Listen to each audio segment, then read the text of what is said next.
Good morning, everyone.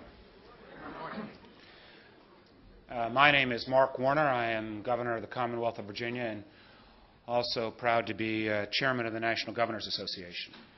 It's my pleasure today to welcome not only my colleagues, Governor Huckabee and Governor Taft, we also have Governor Manchin here from West Virginia, as well as leaders from corporate America.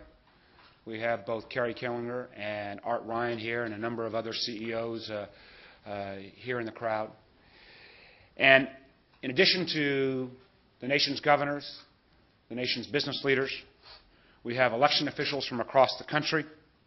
We have a number of education policy groups. We have a series of education foundations, all joining together for this National Education Summit on high schools.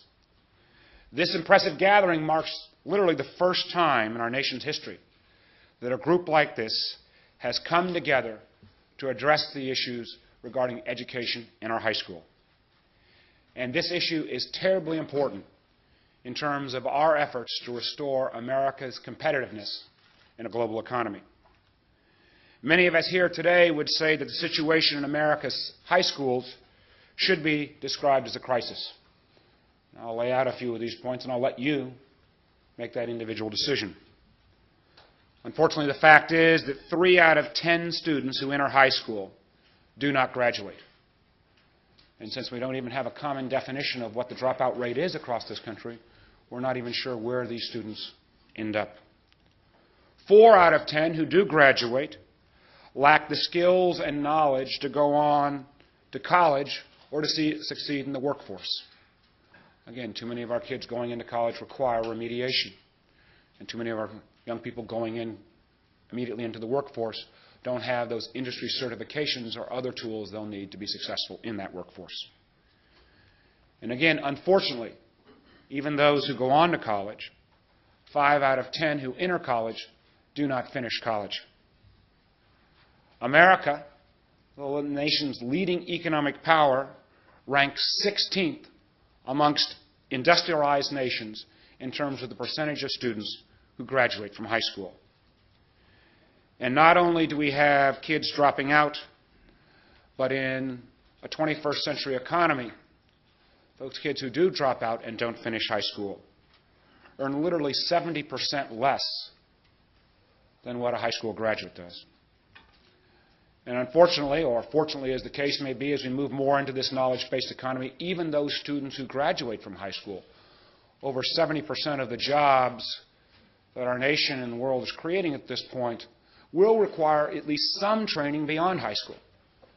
That may not mean that they need a 4-year degree or even a 2-year degree, but there will be requirements for some additional training. Many times, again, that industry-recognized certification. And unfortunately, only about 30% of our high schools offer any path towards an industry-recognized certification. Now, those facts, I think, tell the story more eloquently than anything else in terms of the nature of what we're addressing here. Bob Taft and I were at a press conference earlier this week. We were outlining some of the broader policy goals of this summit. And a questioner stepped up and said, well, you're talking about high schools, and he cited a statistic from 1983, and he cited a statistic from 1958 about other times when Americans have said, we've got a problem with high schools. Well, in the past, if you didn't have that high school degree, there were jobs in our society where the strength of your back was more important than the strength of your mind. But as we approach the end of this decade, the percentage of those jobs where the strength of your back, those low-wage, low-skilled jobs, are going to be in single digits. Now, what we have here at this summit are governors from over 45 states and territories, and as I indicated, some of the country's most influential and powerful leaders from the business community and the education community. Because we are united in our conviction that high schools must be targeted for comprehensive reform and sustained change. And we believe that work begins today. My initiative as chairman of the National Governors Association is redesigning the American high school. And this summit today is a major step forward in what I hope will be a sustained momentum towards comprehensive reform in many, many states around the country. And I think we are at that moment in time where progress can and should be made. A couple years back, there was a survey done of the governor's States of the States address, and how many of them were even talking about high school reform.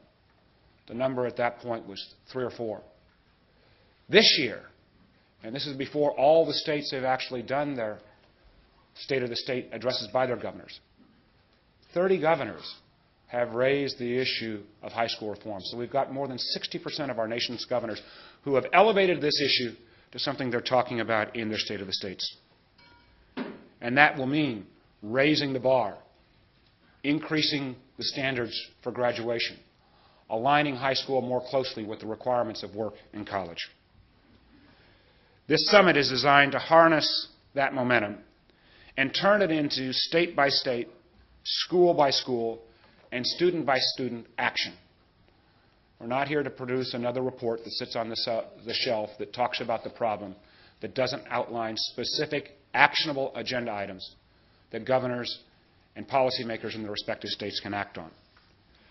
The fact is, this summit is the result of a great deal of work from organizations like Achieve, National Governors Association, Education Commission from the states, the Hunt Institute, a whole series of education policy groups, and over 30 governors have sent their top education advisors, not once but twice, to sessions leading up to this summit, so that out of this summit, each governor will take an action agenda item back to their home states that will move forward in the coming year. We all know, as governors, let me speak for my colleagues for one moment before I turn the podium over to them.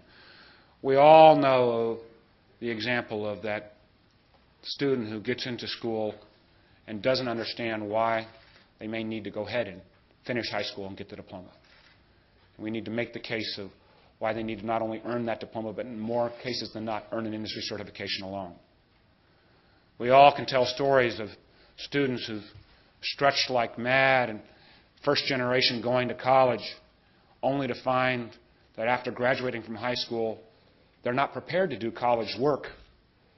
And they invest their family's future in trying to pay for the cost of college, only to drop out a year or two into college.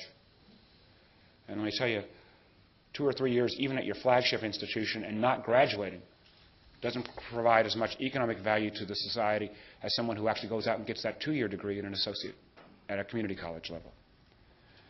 The fact is, as the nature of our economy continues to change, it is an economic imperative that we make reform of American high school a national priority. Now, we have people that have traveled from across the country to join us in this effort. I want to now bring to the podium the individual who will be co-chairing this summit with me, and that is Kerry Killinger, Chairman and CEO of Washington Mutual. Washington Mutual is one of the nation's leading industries. They have been a partner with the organization Achieve in building the case that we need to both raise the standards in our high school and make sure those standards are aligned with the workforce and with college preparation. And Kerry, you come forward now, please. Thank you very much, Governor. Thank you. Thank you, Governor. Well, thank you all very much. I believe the Governor made a very eloquent and appropriate case as to the challenges that we face. And we are now having the opportunity to have our 4th summit on education. And I've had the pleasure of attending the last 3 of those. And we have made some very substantial progress. So on the optimistic side, it was one of those summits was where we initially came up with the idea that coming up with standards and trying to reform education to move things ahead so that our kids actually came out of school with some improvement would be a good idea. At the time, that was radical. Today, it is common through virtually all of the states, and I think we made tremendous progress. So if I look back over the last several summits, I think we've made a meaningful improvement in the quality of education for our children. But the challenge that we have is that the bar keeps getting raised on a worldwide basis. The globalization of the economies, the improvements that are going on in China, India, just Asia, just many, many countries throughout the world are increasing the bar and the requirements for our own children. And unfortunately, as we now finally have the data so we can see how are we doing, we are finding that we are not keeping pace with the increase in that competitive arena on a global basis. That, in the long run, will have a detrimental impact on our ability of our economy and, more importantly, of our citizenry to do well. And so we think it's just absolutely essential that we increase the awareness of what we need to do to help our kids, particularly to come out of high school and on into the rigors of either into the workforce or into higher education, and to be well prepared for that. And again, the case has been very well made from all the data that you'll be hearing throughout this conference that we can provide, that we simply are not providing the kind of outcomes that we need. Now, I think the most important thing will be with this summit is not to harp on that. We know that is an issue. Yes, we do want the public to be aware of that, and we all need to be aware of it. But the most important part of this summit will be getting down into what can we do about it. What are the alternatives that we have at the state-by-state level? What can we also do on a broader basis throughout the whole country about staying on top of this issue and making some very meaningful and serious steps to improve it? So we're going to spend most of the time in this summit in smaller group sessions, really focusing, coming up with the best ideas that we possibly can, and then trying to encourage as many states as we possibly can to come in with specific game plans of what they're going to execute moving forward. And certainly our goal is at the end of the summit we'll be in a position to talk about some of those with you all. So I guess I want to, again, just conclude and be very brief that we have something very important for us. We want the awareness to be high. We are absolutely in lockstep between the business community and the governors and the education community that this is the right thing to do and an absolutely important thing for us to do as a society. And we look forward to having a very two productive days. Thank you.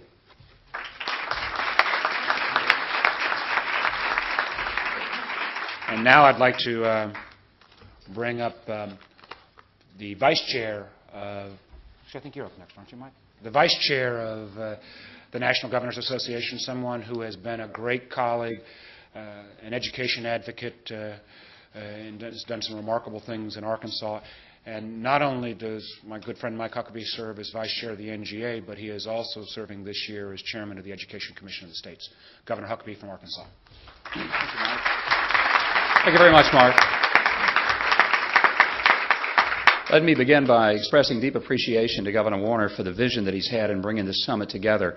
When you can combine all of the governors and business leaders from throughout the country along with educators and focus on a single issue and come away with solutions, you've really spent some quality time.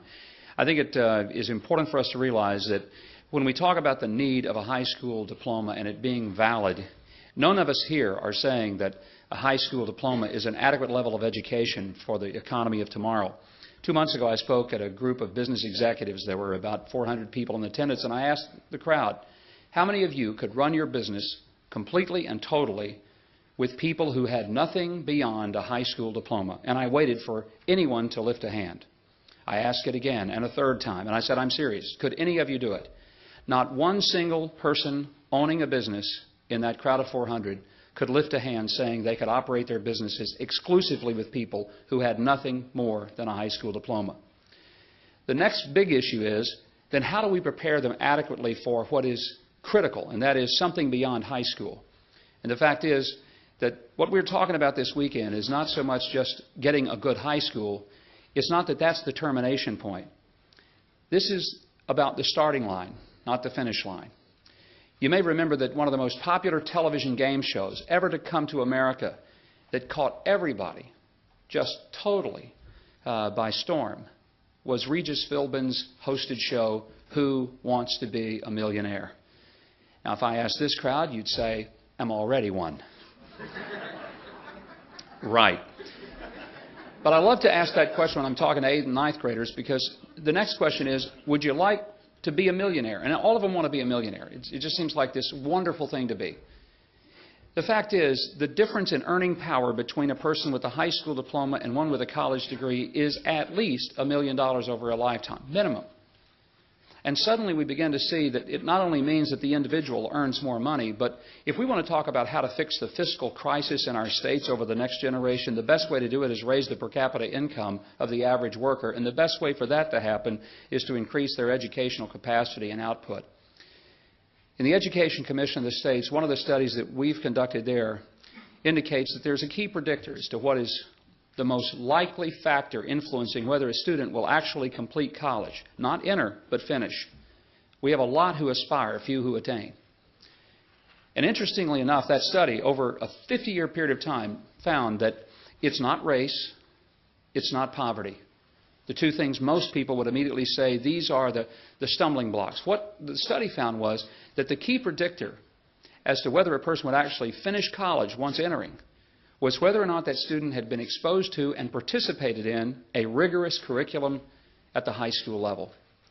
That's why when Governor Warner announced this initiative, many of us realized that he was on to something of great significance. This is an issue that transcends all of the typical things that cause people to sort of split in different directions. This is one of those issues that brings us together this weekend, not only as governors, but also with our partners in the business community and the education leaders of our states, to really focus on something that will make a huge difference educationally and economically over the next generation. And again, I want to say to Governor Warner, thank you for not only making this a focus in Virginia, but for helping us to make it a focus all across America, and we will be the better for it. Thank you very much.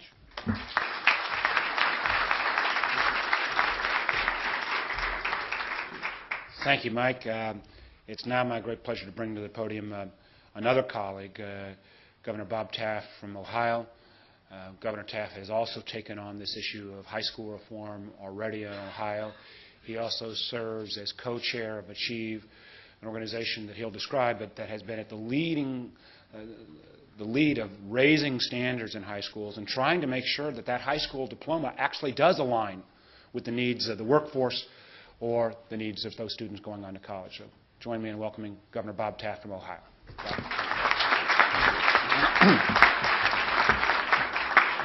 Thanks, Mark, and good morning to you all. I am the co-chair, together with Art Ryan, of Prudential, of Achieve, a national organization that has been in existence since 1996, focused on raising educational standards, raising student achievement.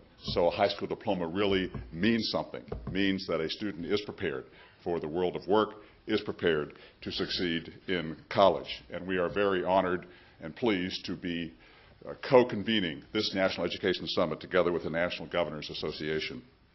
This summit occurs at a truly defining moment for America.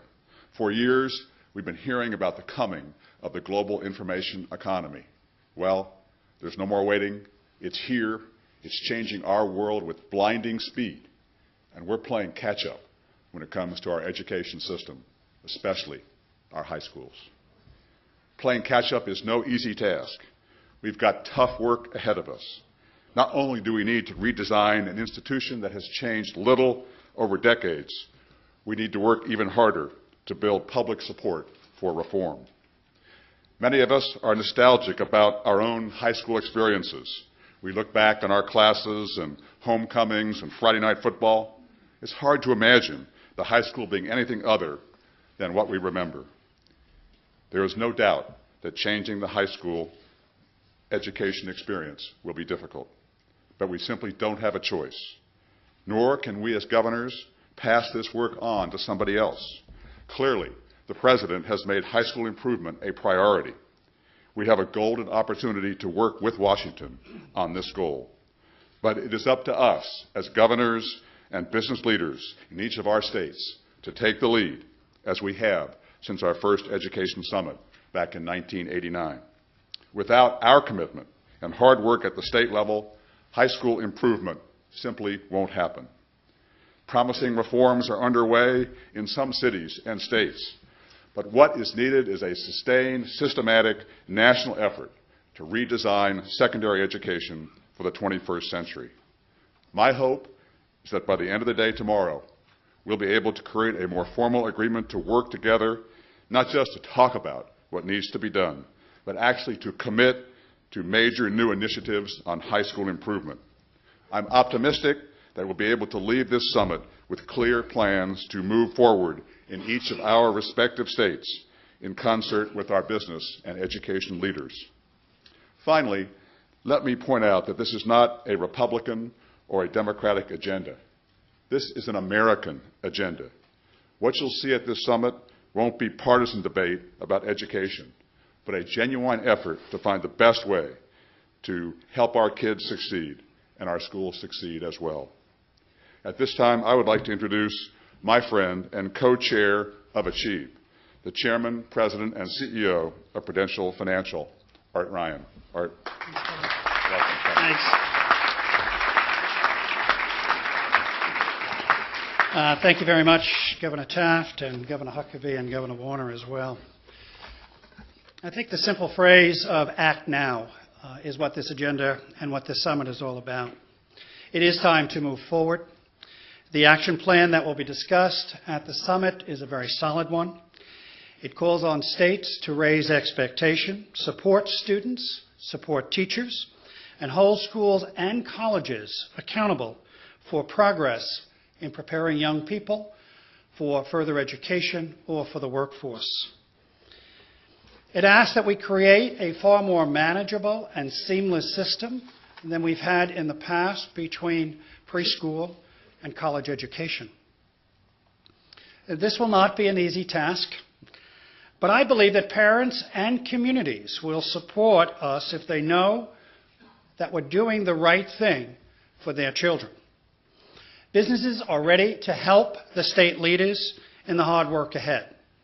We'll take the message about the urgency of raising requirements to both policymakers and, importantly, to parents, our employees.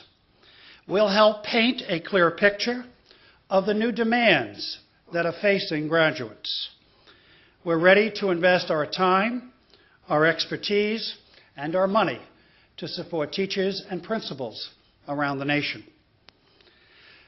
We don't do a student any favor by sending him out into the workforce or on to the university without knowing that he did more or she did more than attend for 4 years our high school. We need to prepare them to earn a decent living, to raise their family, and to participate in the success of the United States. Thank you. I'll turn it back to Governor Warner. Thank you. Thank you, Art. I met with Art the other day, and he said he has been involved in this issue for over 20 years, and we are grateful for your leadership.